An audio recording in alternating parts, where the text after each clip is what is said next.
ఓకేనా? Okay. Praise lord sisters and brothers. మరి ఒక సాటర్డే ప్రభు సన్నిధిలో చేరి ఇంతవరకు ఆయన సన్నిధిలో ఆయన ఆరాధించడానికి, ప్రార్థించడానికి ప్రభు చూపిన కృపను బట్టి దేవునికి స్తోత్రం చెల్లిస్తున్నాము. ప్రభు మన రక్షకుడు, మనల్ని కాపాడువాడు, మనకు ఆశ్రయదుర్గమైన దేవుడు. మరి ఆయన గురించి కొన్ని విషయాలు ఇప్పుడు ధ్యానించుకుందాము. ఒక మాట చదువుకుందాము. కీర్తనల గ్రంథము 46 అధ్యాయం. కీర్తనలు 46 1వ వచనం. దేవుడు మనకు ఆశ్రయమును దుర్గమునై ఉన్నాడు, ఆపత్కాలంలో ఆయన నమ్ముకొనదగిన సహాయకుడు. 18వ అధ్యాయం 2వ వచనం చివరిలో నేను ఆశ్రయించి ఉన్న నా దుర్గము అని దేవుని గురించి చెప్పబడింది. సర్వోన్నతులైన మా ప్రభ, మాకు ఆశ్రయదుర్గమైన మా దేవ, ప్రతి పరిస్థితికి మాకు చాలిన దేవుడు అయ్యండి నాయన తండ్రి, మమ్మల్ని నడిపిస్తున్న ప్రభ. మీ సన్నిధిలో చేరడానికి, మీ సన్నిధిలోని ఆనందాన్ని అనుభవించటకు మీరు చూపిన కృపను బట్టి తండ్రి మీకే స్తోత్రం చెల్లిస్తున్నాడు. కృపగల దేవా నాయన తండ్రి, మేము ఈరోజు నాయన తండ్రి మీరు ఆశ్రయదుర్గమై ఉన్నారనే విషయాన్ని నేర్చుకొనిచుండగా తండ్రి మళ్ళీ మమ్మల్ని బలపరచండి. ఇంకా స్థిరంగా ఆ విషయంలో నాయన మరి మేము సంపూర్ణంగా విశ్వాసం ఉంచి మా జీవితాన్ని ముందు కొనసాగించడానికి సహాయం దయచేయండి. మాలో ప్రతి ఒక్కరితో మీరే మాట్లాడండి, మా హృదయాలను తెరవండి. నేను కాదు కానీ ప్రభా మీరే మాట్లాడినప్పుడు మాత్రమే నాయన తండ్రి మాకు స్పిరిచువల్ గ్రోత్ ఉంటుంది. దాన్ని బట్టి మీ సన్నిధిలో నాయన తండ్రి నన్ను నేను తగ్గించుకొని నాయన తండ్రి వేడుకొంచున్నాను. మీరు మాట్లాడండి, మాతో మాట్లాడమని, ఈ సమయాన్ని అంతటిని మాకు మేల్కరంగా చేయమని నా ప్రభును ప్రియరక్షకుడైన యేసయ్య ఘనమైన నామమున ప్రార్థించి వేడుకొని పొందుకొంచున్నాను తండ్రి. సో మనము ఇందాక చదువుకున్న వాక్యాన్ని చూస్తే ప్రభు మనకు ఆశ్రయదుర్గమై ఉన్నాడు అనే విషయం మనకు తెలుస్తా ఉంది. మరి సువార్తలు 4 సువార్తలు ఉన్నాయని మనం చెప్పుకుంటా ఉంటాం. అయితే ఒక స్పిరిచువల్ లీడర్ ఏమంటాడంటే 66 బుక్స్‌లో కూడా పరిశుద్ధ గ్రంథంలో ఉన్న 66 బుక్స్‌లో కూడా సువార్తలే. ఎందుకంటే దానిలో ఆ 66 బుక్స్‌లో ప్రతి ఒక్క బుక్‌లో కూడా సువార్త ఉంది. మంచి వార్త ఉంది. మంచి వార్త టాప్ మోస్ట్ మంచి వార్త ఏదైనా ఉందంటే అది మన ప్రభువుకు సంబంధించిందే. కాబట్టి ఆ విధంగా మరి ప్రతి బుక్కులో కూడా సువార్త అనేది ఉంది. యేసు ప్రభువుని గురించి అన్వయం అనేది ఏదో ఒక సందర్భంలో, ఏదో ఒక విషయంలో, లేదా ఏదో ఒక ప్రదేశాన్ని బట్టి మరి ఈ యొక్క సువార్త అనేది ఉంది అని మనం చెప్పుకోవచ్చు. ఆ విధంగా మనము చూసుకుంటే మరి కొన్ని ఈ పరిశుద్ధ గ్రంథం అంతా కూడా దేవుని గురించే రాయబడింది. అండ్ ప్రస్తావించబడిన వారు పరిశుద్ధ దేవుడు మరి తండ్రి కుమార పరిశుద్ధాత్ముడైతే ప్రస్తావించబడిన విషయం ఏంటంటే మనము రక్షణ పొంది ఆయన పరలోక రాజ్యంలో చేరడం అనేది ఈ యొక్క మొత్తము గ్రంథం యొక్క ఉద్దేశంగా మనము చెప్పుకోవచ్చు. ఆ థీమ్ మీదనే ఈ గ్రంథం అంతా ఎంతమంది రాశారో వాళ్ళందరూ, ఎన్ని బుక్స్ ఉన్నాయో అవన్నీ కూడా ఈ గ్రంథములో ఉన్నాయని మనం చెప్పుకోవచ్చు. సో ఆ విధంగా మనం చూసుకుంటే దేవునికి ఉన్న అట్రిబ్యూట్స్ చెప్తారా? ఆయన లక్షణాలు కొన్ని చెప్తారా? వాడు అర్థం కాల. ప్రేమ గలవాడు, ప్రేమ గలవాడు, సహనం గలవాడు, సర్వాంతర్యామి, అందరి హృదయాల్లో ఉన్నవాడు. వేరే వాళ్ళని చెప్పని. సర్వాంతర్యామి, కృపగలవాడు, ఇంకా నేను పేరు పెట్టాను. మానవులతో సహవాసం చేయాలని ఇష్టపడేవాడు, క్షమాగుణం గలవాడు,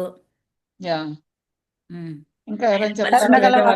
పరిశుద్ధుడు పరిశుద్ధుడు, కృప చూపేవాడు, కనికర సంపన్నుడు,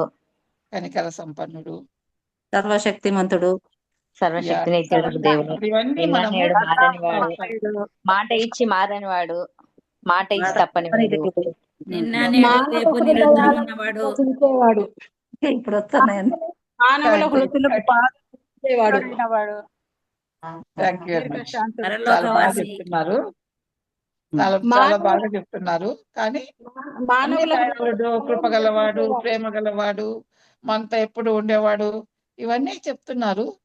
కానీ ఆయన కోపం వచ్చి కోపగించుకునేవాడు కూడా కదా. ఆయన న్యాయవంతుడైన దేవుడు, న్యాయాధిపతి. అన్యాయాన్ని నీతి సహించేవాడు న్యాయాలు కాదు. అనేవి మరి ఆయన స్వభావంలో ఒకటి. ఎప్పుడు కూడా ఎవరైనా నీతి తప్పితే మరి దేవునికి అగెయిన్స్ట్‌గా దేవుడు చెప్పని పనులు చేస్తే చాలా కోపం వస్తుంది కదా దేవునికి. మనం ఆ విషయాన్ని ఆదికాండంలోనే చూస్తాం. 6వ అధ్యాయంలో ఆదికాండంలో మరి ప్రజలందరికీ మీద చాలా కోపం వస్తుంది. చాలా బాధపడతాడు కదా ప్రభు. ఏమంటారు ఆరో ఆదాము అధ్యాయం అవ్వను కూడా వెళ్ళగొట్టినాడు. మూడో అధ్యాయంలోనే వెళ్ళగొట్టినాడు. 6వ అధ్యాయం 6వ వచనంలో ఏం చేస్తారు? ఏమని చెప్తున్నా అంటే, వారు చేసిన తప్పును బట్టి, వారు చేస్తున్న భయంకరమైన పాపాలను బట్టి ప్రభు ఏమంటాడంటే, తాను భూమి మీద నరులను చేసినందుకు యెహోవా సంతాపము నొంది తన హృదయంలో నొచ్చుకొనెను. అంతగా బాధపడినాడు. మరి ఇశ్రాయేలు విషయమైతే ఇర్మీయా గ్రంథంలో ఒక మాట అంటాడు. వాళ్ళు చేస్తున్న పనులను బట్టి, విగ్రహారాధనను బట్టి నేను చాటుగా వాళ్ళని గురించి ఏడుస్తున్నానని చెప్తున్నాడు.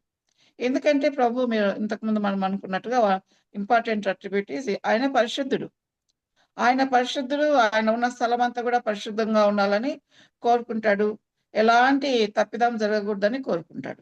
అయితే ఆయన అందరిని నాశనం చేసిన ఆయన ఉద్దేశము నెరవేరాలి కాబట్టి మరి నోవహును ఆయన కుటుంబాన్ని జలప్రలయంలో రక్షించి వాళ్ళతో మరి మాట్లాడేటప్పుడు ఏం చెప్తాడంటే భూలోకంలో జరిగే హత్యలను గురించి చెప్తాడు. చిందించబడే రక్తాన్ని గురించి చెప్తాడు. ఒకసారి మనం ఆదికాండము 9వ అధ్యాయము 6వ వచనంలో చూస్తే ఏం చెప్తున్నాడు? నరుని రక్తమును చిందించు వాని రక్తము నరుని వలననే చిందింపబడును. ఏలైనగా దేవుడు తన స్వరూపమందు నరుని చేసెను. ఎవరైనా సరే హత్య చేసి నరుని రక్తం చిందిస్తే ఖచ్చితంగా వాళ్ళ రక్తం కూడా చిందించబడాలని ప్రభు చెప్తా ఉన్నాడు. ఇంకా దానికి ఎందుకంటే దేవుడు తన స్వరూపంలో చేస్తున్నాడు అనేది ఒక రీజన్ ఇక్కడ చెప్తా ఉన్నారు. మనము సంఖ్యాకాండము 35వ అధ్యాయానికి వెళ్తే మరి 33వ వచనము 34వ వచనం చదువుకుంటే మీరుండు దేశమును అపవిత్రపరచకూడదు. సంఖ్యాకాండము 35వ అధ్యాయము 33వ వచనం. మీరుండు దేశమును అపవిత్రపరచకూడదు. నరహత్య దేశమును అపవిత్రపరచును కదా. దేశంలో చిందించిన రక్తం నిమిత్తము చిందించిన వాని రక్తం వల్లనే ప్రాయశ్చిత్తం కలుగును. కానీ మరి దేని వలనను కలగదు. దేని వలన కూడా కలగదంట.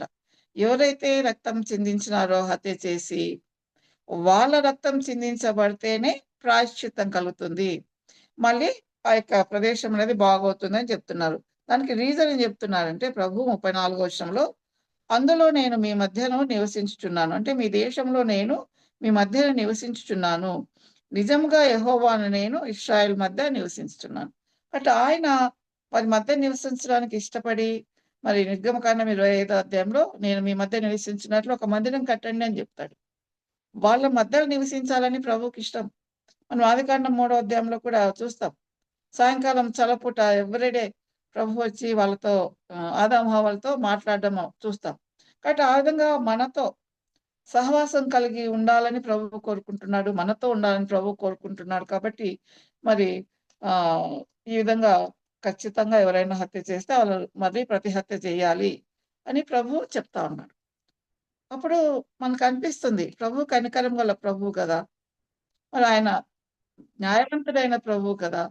ఇంటెన్షనల్‌గా ఎవరైనా హత్య చేసినా వాళ్ళకు అనుకోకుండా హత్య చేసిన వాళ్ళకు చాలా తప్పులు మనకు తెలియకుండానే చేస్తుంటాం కదా. సడన్‌గా చేసేస్తా ఉంటాం.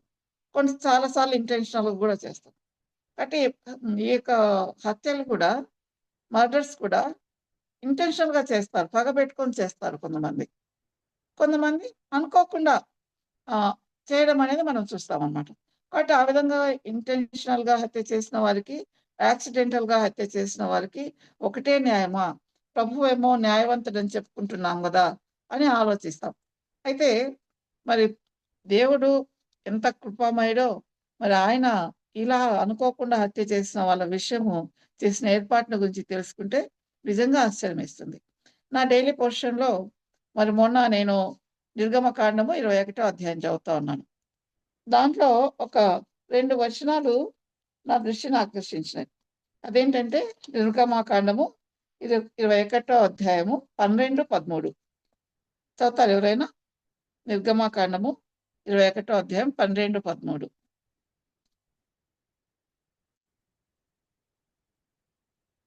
నరుని చావగొట్టిన వానికి నిశ్చయముగా మరణశిక్ష విధింపవలను. అయితే వాడు చంపవలనని పొంచి యుండకయే దైవికముగా వాని చేత హత్య జరిగిన యెడల వాడు పారిపోగల ఒక స్థలమును నీకు నిర్ణయించెదను. అంటే ఏం చెప్తున్నాడు ప్రభు? ఒకవేళ ఉద్దేశపూర్వకంగా కాకుండా అనుకోకుండా హత్య జరిగితే వాళ్ళు మరి పారిపోవడానికి కొన్ని స్థలాలను నేను ఏర్పరుస్తాను. దానికి మీకు నిర్ణయిస్తానని ప్రభు చెప్తా ఉన్నాడు. సో ఏంటి ఆ స్థలాలు చెప్పగలరా? జ్యోతి తప్ప వేరే వాళ్ళు చెప్పండి.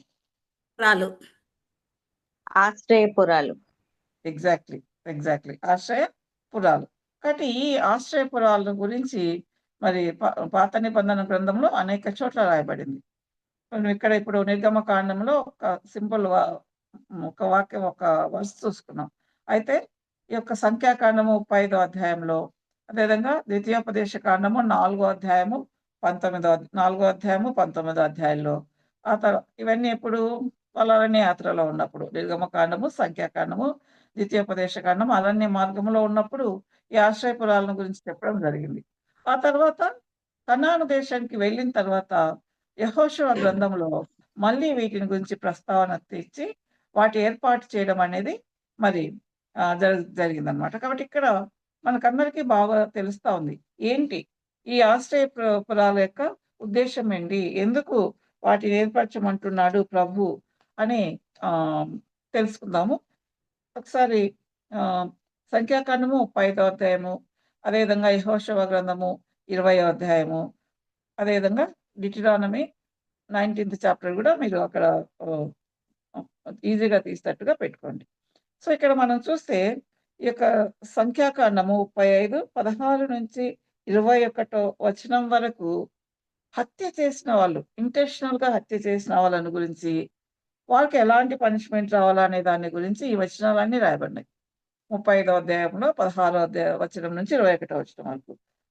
ఒక్కటి మాత్రం చూసుకుందాం. 21వ వచనం చూద్దాం.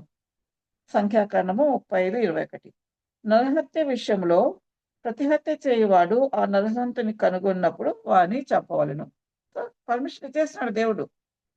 ఎవరైనా చంపింటగినా వాళ్ళ బ్రదర్ని కానీ, వాళ్ళ ఫ్రెండ్ని కానీ, వాళ్ళ ఇంట్లో వాళ్ళని కానీ ఎవరైనా చంపింటే ప్రతిహత్య చేయాలనుకున్న వాళ్ళు, నా ఫ్రెండ్ని చంపినాడు కాబట్టి, నా బ్రదర్ని చంపినాడు కాబట్టి నేను అతన్ని చంపుతాను అని ఎవరైనా అనుకుంటే దానికి దేవుడు పర్మిషన్ ఇస్తున్నాడు పాత నిబంధనలో. మీరు చంపొచ్చు అని చెప్తున్నాడు.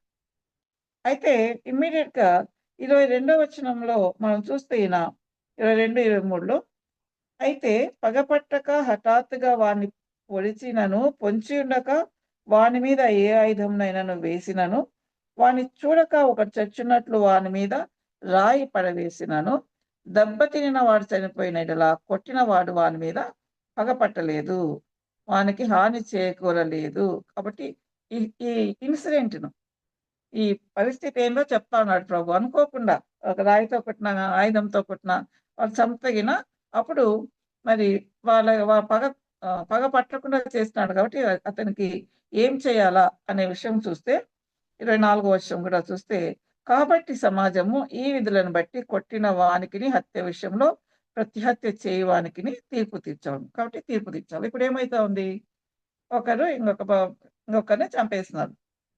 సో ఇంకొక ఫర్ ఎగ్జాంపుల్ ఏ, బి అనుకుందాం. ఏ అనేవాడు ఏం చేస్తున్నాడంటే బికి సంబంధించిన ఒక వ్యక్తిని చంపేస్తున్నాడు.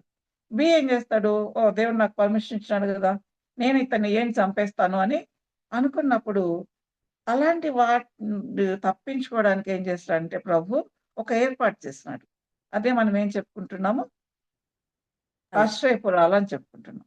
అంటే ఇతడు ఏం చేస్తాడు, ఏం చేస్తాడంటే ఎప్పుడైతే వాడు నన్ను చంపాలనుకుంటున్నాడు, బి నన్ను చంపాలనుకుంటున్నాడు అనుకున్నప్పుడు మరి పరిగెత్తి ఆశ్రయపురాలుగా ఏర్పరచబడిన పురాలకు ఒకదానికి వెళ్ళిపోవచ్చు అనమాట. ఎన్ని ఆశ్రయపురాలు ఏర్పరిచినాడంటే ప్రభు 6 ఆశ్రయపురాలను ఏర్పరిచినాడు. ఈ 6 ఆశ్రయపురాలు ఎక్కడున్నాయంటే మరి వీళ్ళు యోర్దాను నదికి ఆ పక్క ఈ పక్క నివసిస్తూ ఉంటారు కదా. ఇతర కొన్ని గోత్రాల వాళ్ళు, రూబేన్ గోత్రం లాంటి గోత్రాల వాళ్ళు ఇటువైపు ఉంటారు, అటువైపు మిగిలిన గోత్రాల వాళ్ళు ఉంటారు కదా.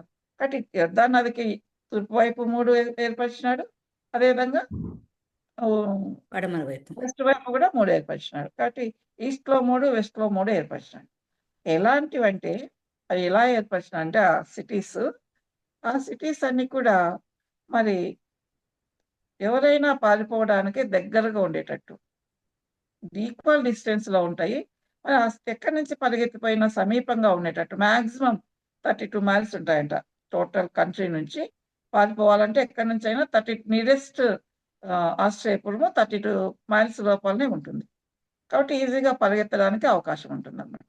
ఆ విధంగా అందరికీ ఒకటే న్యాయం. అందరికీ ఈజీగా మరి యాక్సెసిబిలిటీ ఉండేటట్టుగా ప్రభువు వాటిని ఏర్పరచడం అనేది జరిగింది. అదంతా ఎంత మనము ఆలోచిస్తే ఆ యొక్క ఆశ్రయపురాలను సెలెక్ట్ చేయడము, తర్వాత ఆశ్రయపురాల యొక్క విధి విధానాలను నిర్వహించడానికి పద్ధతులు అన్నీ చదివినప్పుడు, నేర్చుకున్నప్పుడు ఎంతగా వండర్‌ఫుల్‌గా ప్లాన్ చేసినాడు. ఎంత హెవెన్లీ విజ్డమ్ ఉంది అనేది దాంట్లో తెలుస్తుందనమాట. అక్కడ మరి అందరికీ అందుబాటులో ఉండాలా? ఒకవేళ చాలా దూరం ఉంటే అక్కడికి పోలేరు కదా! కాబట్టి ఆ విధంగా అందరికీ అందుబాటులో పెట్టడం అనేది చేసినారు. ఆహ్, ఆ తర్వాత ఈ భూములన్నీ కూడా మరి వేరే వేరే గోత్రాలకు చెందినయినప్పటికీ, ఇవన్నీ కూడా లేవీలకు హ్యాండ్ ఓవర్ చేసిన ఊర్లనమాట. మనకు తెలుసు కదా! ప్రతి గోత్రానికి కొన్ని సిటీస్, విలేజెస్ అలాట్ చేసినారు యెహోషువ గ్రంథంలో చూస్తాం అది. అయితే ప్రతి గోత్రంలో వాళ్ళు లేవీయులకు కొన్ని పట్టణాలివ్వాలి. టోటల్ 42 సిటీస్ లేవీయులకిచ్చినారు. సో, ఆ లేవీయులకిచ్చిన ఆ యొక్క సిటీస్‌లోనే ఈ యొక్క ఆశ్రయపురాలు పెట్టడం జరిగింది. దానికి రీజన్ ఏంటి అనేది కూడా మనం చూద్దాం. ఆ యొక్క ఆశ్రయపురాల నిర్వహణ ఇవంతా కూడా మరి లేవీయులే చూసుకుంటారు. మనము చూస్తే ఇంకా ద్వితీయోపదేశకాండంలో 19 అధ్యాయంలో చూస్తే ఇంగ్లీష్ వర్షన్ చూస్తే రోడ్స్ అన్నీ చక్కగా ఈజీగా పరిగెత్తడానికి ఈజీగా ఉండేటట్లు చక్కని రోడ్లు వేయాలంట. అదే విధంగా బోర్డ్స్ కూడా పెట్టాలని వాళ్ళ చరిత్ర గ్రంథాలు చూస్తే తెలుస్తుంది.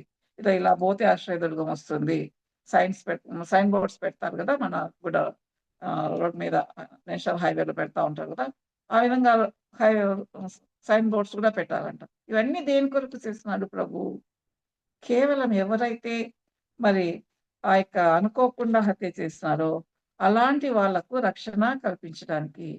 ప్రభువు మరి తప్పు చేసిన వాళ్ళను శిక్షించడంలో ఎంత కరెక్ట్‌గా ఉంటారో, అదే సమయంలో మరి తప్పు చేయకుండా, అనుకోకుండా ఇలాంటి వాళ్ళు మరి రక్షించడానికి కూడా అంతే సిద్ధంగా ఉంటారు.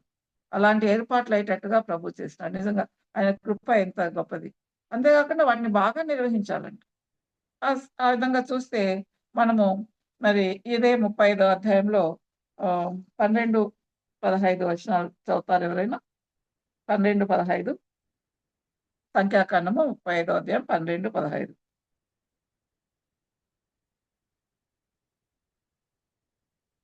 12, 13 చదవండి చాలు. చంపినవాడు వాటిలోనికి పారిపోవచ్చును. తీర్పు పొందుటకై నరహంతకుడు సమాజం ఎదుట నిలుచు వరకు వాడు మరణశిక్ష నొందకూడదు. కనుక ప్రతిహత్య చేయవాడు రాకుండా అవి మీకు ఆశ్రయపురాలుగా ఉండును. ఎన్నో వచ్చిన చదివినావు జ్యోతి? 12. మీరు ఇయ్యవలసిన ఆ పురములలో 6 ఆశ్రయపురములు ఉండవలెను. ఓకే. Thank you. కాబట్టి ఇక్కడ ఏం చెప్తున్నారు? చంపినవాడు తీర్పు పొందకుండా మరి వెంటనే ప్రతిహత్యకు లోను కాకుండా సమాజం ఎదుట ఉండేటట్టుగా పిలుచుకెళ్ళాలి. ఆ తర్వాత ఎందుకు ఈ ఇజ్రాయలైట్స్ లేవీల పురాలు తీసుకున్నారంటే, ఆ లేవీల పురాలలో మళ్ళీ ప్రధాన యాజకులు ఉంటారు కదా! కాబట్టి అక్కడ ఉన్న తర్వాత అక్కడ ఏం చేస్తారంటే వాళ్ళ న్యాయం. మీద ఒక ఎంక్వైరీ చేస్తారు. ఎంక్వైరీ చేస్తారు ఇద్దరిని.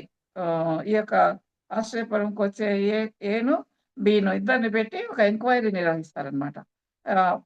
మనకు తెలుసు కదా! యాజకులే మరి వాళ్ళకు జడ్జెస్‌గా ఉండడం మనకు తెలుసు. కాబట్టి ఆ విధంగా యాజకులు వారి పట్ల ఎంక్వైరీ నిర్వహించినప్పుడు మరి తప్పు చేస్తున్నారనే విషయము రూఢి అయితే అప్పుడు వాళ్ళకు శిక్ష ఉంటుంది.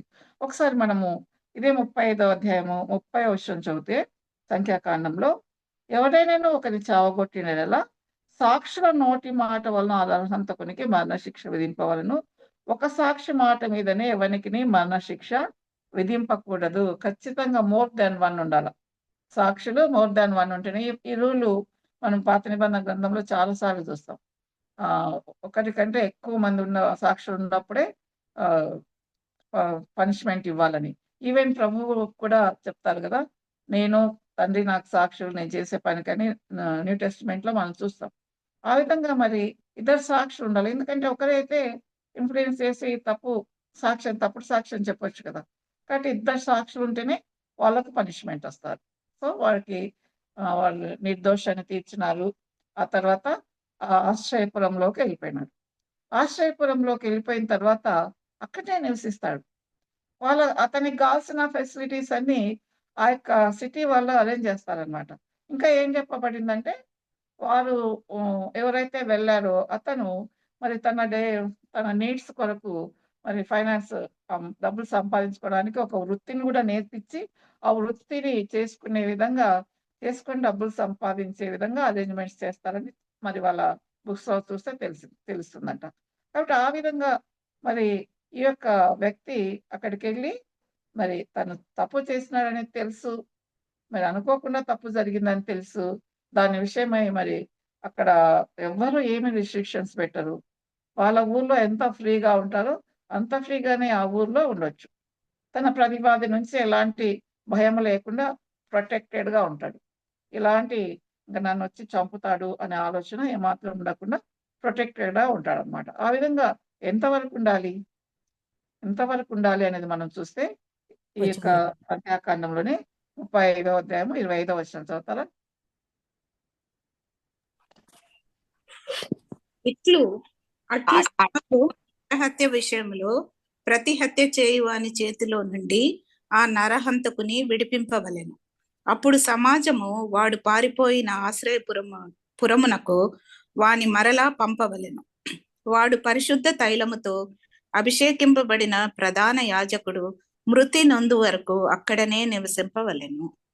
సో, అక్కడ ఎవరైతే ఆ ఊర్లో ప్రధాన యాజకుడు ఉంటున్నాడో ఆ ప్రధాన యాజకుడు చనిపోయేంత వరకు ఆ ఊర్లోనే క్షేమంగా ఉండొచ్చు. ఆఫ్టర్ దట్ ఏం చేయాలి?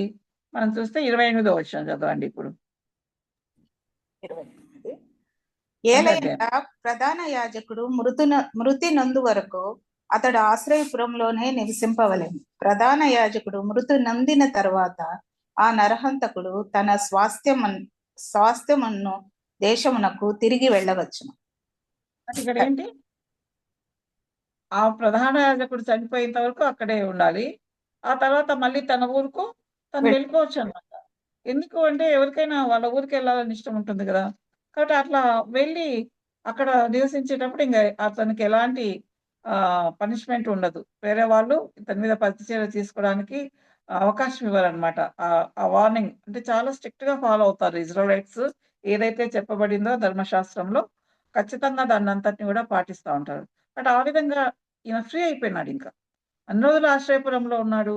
ఆ తర్వాత చ ప్రధాన యాజకుడు చనిపోయిన తర్వాత మరి అక్కడికి వెళ్ళిపోతూ ఉన్నాడనమాట. ఆ విధంగా మనము ఈ యొక్క నేరస్తుని గురించి మనం చదువుకుంటాం. మరి ఒకసారి ఈ యెహోషువ గ్రంథంలో 20వ అధ్యాయం 9వ వచనం చూస్తాం. 20వ అధ్యాయం 9వ వచనం చూస్తే ఎవరెవరికి ఈ యొక్క ప్రొటెక్షన్, ఈ ఆశ్రయపురాలనేటివి ఎవరెవరికి అని మనం చూస్తే యెహోషువ గ్రంథము 20వ అధ్యాయము 9వ వచనం. పొరపాటున ఒకని చంపినవాడు సమాజం ఎదుట నిలవక మునుపు అక్కడికి పారిపోయి హత్య విషయమై ప్రతిహత్య చేయు వాని చేత చంపబడక ఉండునట్లు ఇశ్రాయేలుకందరికిని వారి మధ్య నివసించు పరదేశులకును నియమింపబడిన పురములు ఇవి. కాబట్టి ఈ యొక్క ఆశ్రయపురాలు ఎవరెవరికి నియమింపబడినాయంట? ఎవరికి నియమింపబడినాయి చెప్తారా? నరహత్య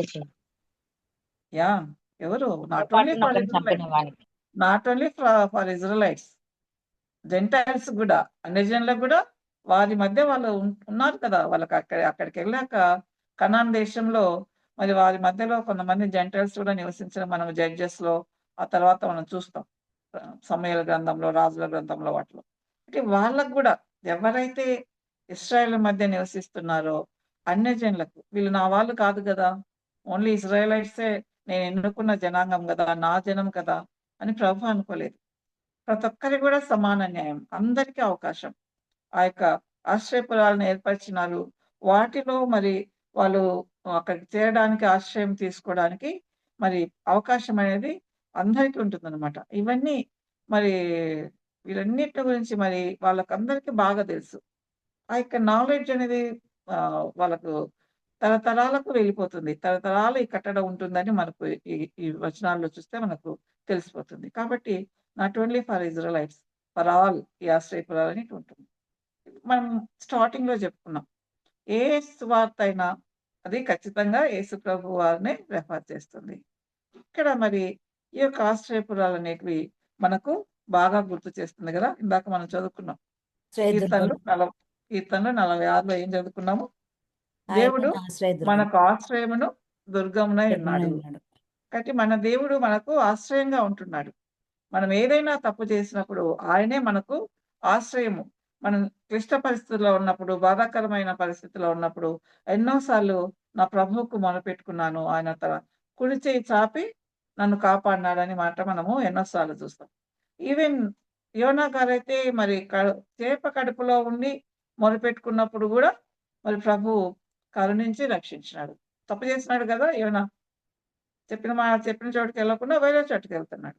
ఎప్పుడైతే ప్రభువుకు మొరపెట్టుకున్నాడో ఖచ్చితంగా కృప చూపి యోనాను రక్షించినాడన్నమాట ప్రభువు. ఆ విధంగా మరి మన ఆశ్రయదుర్గం గూడా మన యేసయ్యనే. యేసు ప్రభువుతో మరి ఏ ఆశ్రయదుర్గాన్ని కంపేర్ చేస్తే వీటికి సంబంధించిన లక్షణాలన్నీ కూడా మనం యేసయ్యతో కూడా ఉండడం అనేది మనం చూస్తా ఉన్నాం.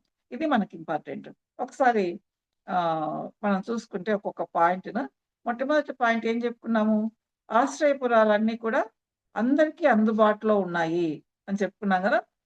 యొర్దాను నదికి తూర్పు వైపున 3, మరి పడమటి వైపున 3 ఆశ్రయదుర్గాలున్నాయి. ఆశ్రయపురాలున్నాయి. కాబట్టి ఎవరైనా సరే పొరపాటున హత్య చేస్తే దగ్గరగా ఉండేదానికి వెళ్ళిపోవచ్చు. అదేవిధంగా మరి మన ప్రభువు మనకు సమీపంగా ఉన్నాడు.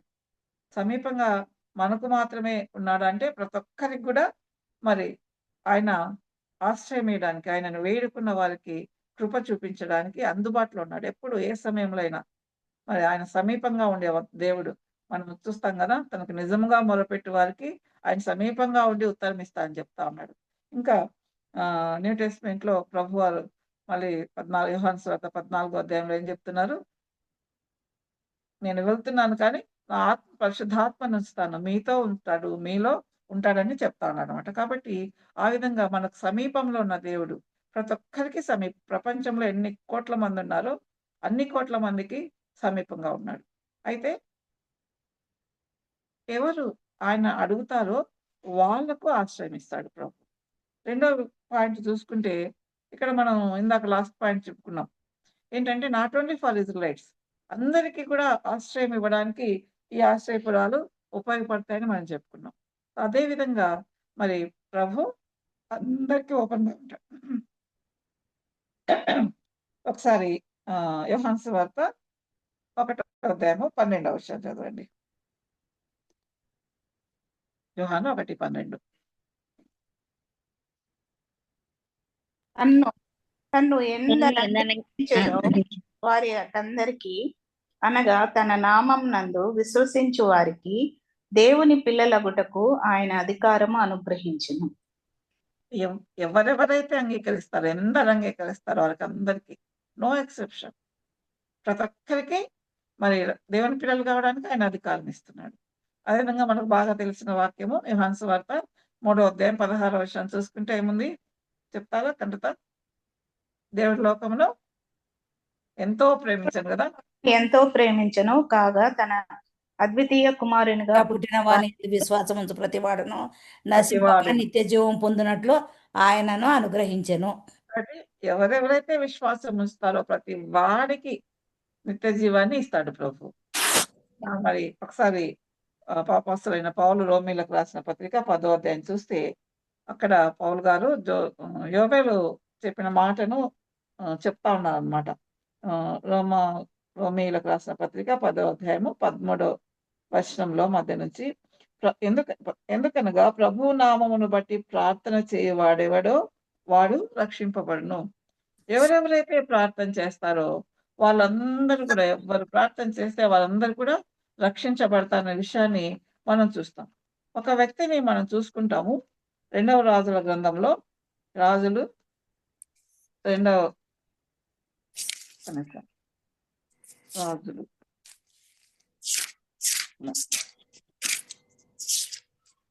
సమూయేలు గ్రంథం రెండవ గ్రంథం. ఈ సమూయేలు రెండవ గ్రంథంలో అబ్నేర్ అనే ఆయన్ని చూస్తాం.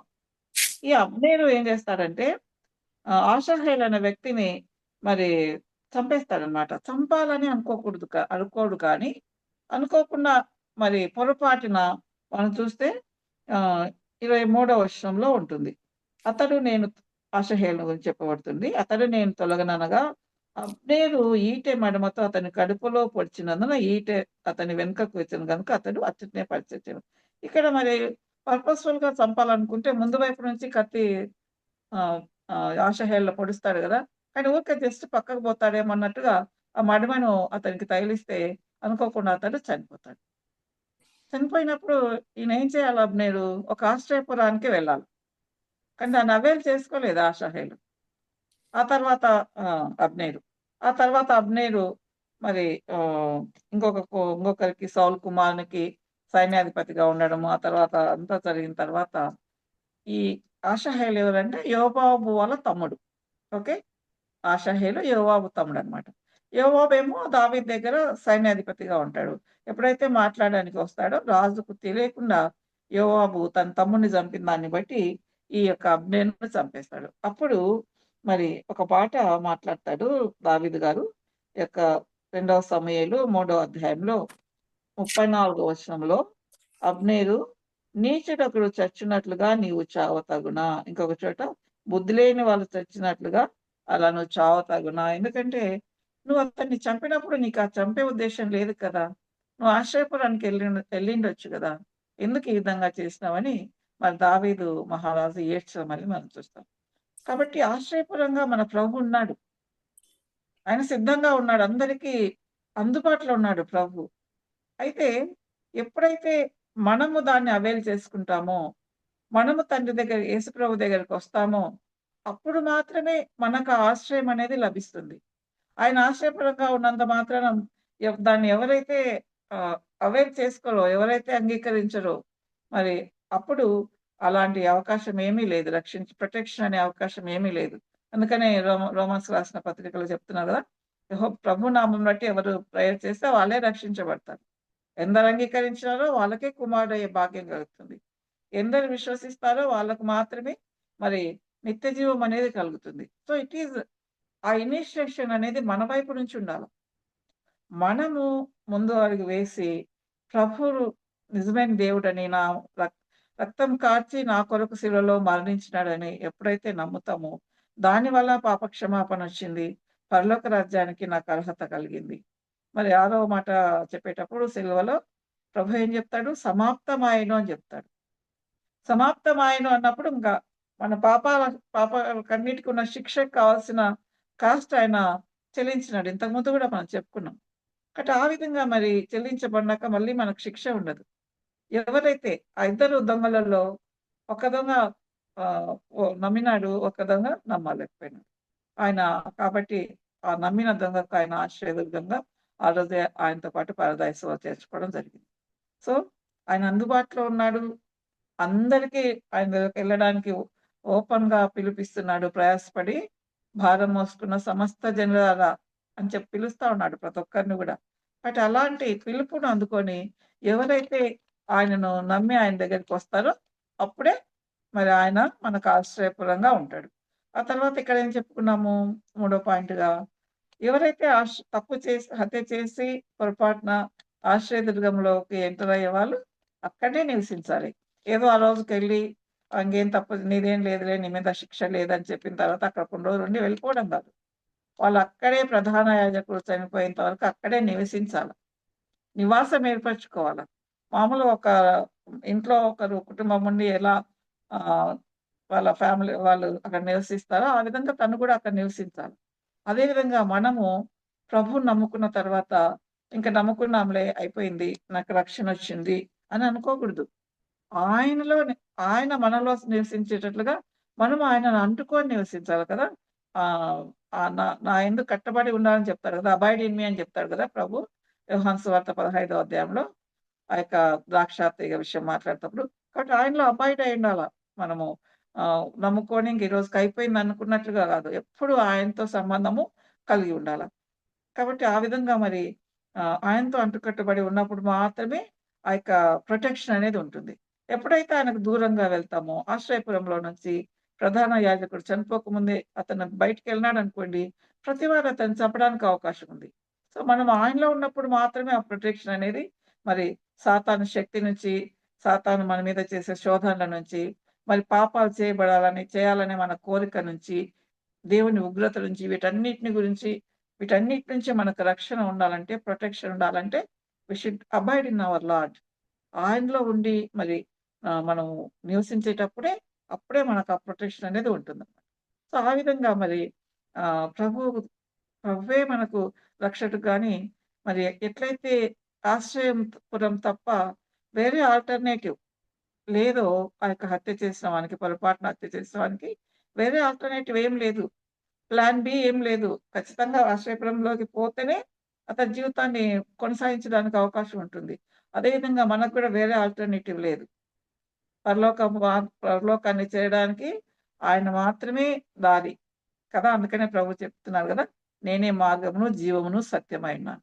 ఆయన మార్గంలో మరి మనం వెళ్తేనే పరలోక రాజ్యానికి చేరగలం. No alternative. మన భక్తి, మనం చేసే మంచి క్రియలు ఇవన్నీ చేసినా గూడా మరి ఎంతో మందికి మన సువార్త అందించిన, ఎన్నో మరి దేవుని గనపరుస్తూ పాటలు పాడిన, లేదా ఎంతో మందికి సహాయం చేసిన, ఏమి చేసిన ఎవ్రీడే అవర్స్ టుగెదర్ ఆయన సన్నిధిలో కూర్చొని బైబిల్ చదివిన, ఆయనను మన సొంత రక్షకునిగా అంగీకరించి, ఆయన చెప్పిన మాట ప్రకారం నడుచడం తప్ప నో ఆల్టర్‌నేటివ్. మరి ప్రపంచంలో మనకు తెలుసు. అన్యజనులు ఏ విధంగా అనేక మార్గాల్లో ఎళ్తున్నారో, ఆ మార్గాలన్నిటి మరి విగ్రహారాధన వీటన్నిటిలో వాళ్ళున్నప్పుడు చాలా బాధేస్తుంది గదా! మనకు. అయ్యో! వీళ్ళు నిజ దేవుడిని తెలుసుకోలేకుంటున్నారే అని. అలా వేరే వాళ్ళు కాదు. ఇశ్రాయెలైట్సే లాస్ట్‌కు వి విగ్రహారాధికులుగా మారిపోయినారు. ఎందుకంటే they didn't abide in him.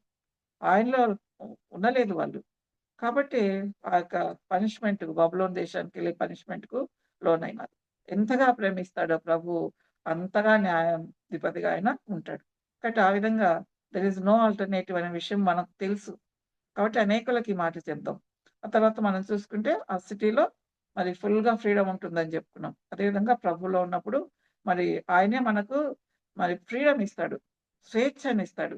ఎలాంటి మనము ఆయన మాట ప్రకారం నడుచుకోవడానికి స్వేచ్ఛనిస్తాడు. ఏమైనా ఆయననడిగి ఆయన చిత్త ప్రకారం ఏదైనా చేయడానికి ఆయన స్వేచ్ఛనిస్తాడు. ఓన్లీ వన్ థింగ్ ఈజ్ ఆయన చిత్త ప్రకారం చేయాలి. ఆ తర్వాత మళ్ళీ ఆ యొక్క ప్రధాన యాజకుడు చనిపోయిన తర్వాత వాళ్ళు ఫ్రీ కావడానికి అవకాశం అనేది ఉంటుంది. అంటే ఆ ప్రధాన యాజకుడు చనిపోవడం అనే దాని గురించి ఆలోచిస్తే it reminds about our lord's death. మన కోసము శిలువలో మరణించిన యేసయ్యను గురించి మరి ఆయన మన కొరకు మరణించిన దాని గురించి మనకు గుర్తు చేస్తుంది. బట్ ఇది పోలిక గాదు కదా! ఇది పోలికేనా? ప్రధాన యాజకుడు మరణించిన తర్వాత ఆ యొక్క తన సొంత ఊరికెళ్ళిపోతాడు. కానీ మన ప్రధాన యాజకుడు, మన ప్రభువు మరణించడం ద్వారా మన సొంత ఊరికి కాదు గానీ, మరి ఆయన దేశమైన పరలోక రాజ్యంలో నిరంతరం ఉండడానికి మనకు మార్గం అనేది ఏర్పడిందనమాట. ఇక్కడ ఆ విధంగా ఒక కాంట్రాస్ట్ అనేది ఉంది ఇక్కడ. ఇక్కడ ప్రధాన యాజకుడు చనిపోయిన తర్వాత ఎవరి ఊరికి వాళ్ళు వెళ్ళిపోతారు. పొరపాటున హత్య చేసిన వాళ్ళు. ఇక్కడ మన ప్రధాన యాజకుడు చనిపోయిన తర్వాత ఆ యొక్క పరలోక కణాన్లో మనం వెళ్ళడానికి మనకు అవకాశం అనేది ప్రభు చనిపోవడం ద్వారా మనకు లభించింది. అండ్ అనదర్ కాంట్రాస్ట్ ఈస్ ఏంటంటే మరి ఇక్కడ ఆహ్, ప్ర ఇక్కడ ఇక్కడ ఆశ్రయపురాలలో మనం ఏం చూస్తున్నాము? పొరపాటున హత్య చేసిన వాళ్ళకు మాత్రమే ఆశ్రయపురాలు కదా! పొరపాటున హత్య చేసిన వాళ్ళకు మాత్రమే ఆశ్రయపురాలు. కానీ మన ప్రభు పొరపాటున హత్య చేసినా, పొరపాటున తప్పు చేసినా, ఇంటెన్షనల్‌గా హత్య చే తప్పు చేసినా, పాపం చేసినా గూడా మరి అందరికి గూడా ఆయన ఆశ్రయపరంగా ఉండడానికి ఇష్టపడుతున్నారు. నువ్వు ఇంటెన్షనల్‌గా చేసినావు, నువ్వు తప్పులు చేస్తున్నావు అంటే ఇది రక్షణ పొందకముందు. ఇంటెన్షనల్‌గా తప్పులు చేస్తున్నావు కాబట్టి నేను నీకు నీకు రక్షణ ఇవ్వనని ప్రభు అన్నాడు. మనం తెలియక చేసినా, తెలిసి చేసినా గూడా ఆయన చేతులు చాపి మనల్ని ఆహ్వానిస్తున్నాడు. మరి రక్షింపనేరకైనట్లు నా హస్తాలు కురిచి కాలేదని చెప్తున్నాడు. మరి తప్పికొన్న వాళ్ళ ఏం చెల్లించకుండానే నీళ్ళు కొనమని చెప్తున్నాడు. ఏం చెల్లించాల్సిన అవసరం లేదు. మనం ఎలాంటి తప్పు ఇంటెన్షనల్‌గా చేసినా, యాక్సిడెంటల్‌గా చేసినా ప్రభు మనందరినీ ఆహ్వానిస్తున్నారు. కాబట్టి ఆహ్వానం ఇంకా అందుకొని ఆయనలోనికి రాని వాళ్ళు ఎవరైనా ఇప్పుడు వాక్యం వినేవాళ్ళు గానీ, లేదా యూట్యూబ్‌లో వినేవాళ్ళు కానీ ఉంటే ఇప్పుడే మరి ప్రభు నిజంగా నేను తప్పు చేస్తున్నాను. మీకు ఇష్టం లేని పాపాలు చేస్తున్నాను. నన్ను క్షమించండి. ఒక్కసారి ఆయన సన్నిధిలో మనం ఒప్పుకొని, మనం ప్రార్థిస్తే ఖచ్చితంగా ప్రభు మనకు ఆశ్రయకరంగా ఉండడానికి ఇష్టపడుతున్నాడు. నిరంతరం తన రాజ్యంలో మనం కూడా నివసించడానికి ఆయన ఉద్దేశమైంది కాబట్టి, అలాంటి ఆశ్చర్యపురం మనకున్నందుకు దేవునికి స్తోత్రం చెల్లిస్తాము. ఈ సువార్త కదా ఇది. ఈ సువార్తను అనేకులకు మనం తెలియజేసేవారిగా ప్రభువు మనల్ని నడిపిస్తారని దేవునికి స్తోత్రం చెల్లిస్తున్నాను. Praise the lord. Sisters, thank you.